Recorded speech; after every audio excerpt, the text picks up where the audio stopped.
بسم اللہ الرحمن الرحیم۔ السلام علیکم ڈیئر ویورز، خوابوں کی تعبیر کے آپ کے فیورٹ چینل میں آج ایک نئی ویڈیو کے ساتھ حاضر ہوئے ہیں۔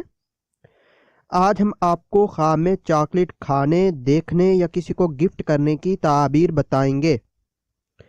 اگر کوئی شخص خواب میں چاکلیٹ کھائے تو یہ روزگار میں بے پناہ وسعت ہونے کی علامت ہے۔ اگر کوئی شخص خواب میں چاکلیٹ گفٹ کرے تو یہ ہدیہ دینا، خیرات و صدقات تقسیم کرنے کی علامت ہے، اور خواب میں چاکلیٹ دیکھنا خوشحالی نصیب ہونے کی علامت ہے۔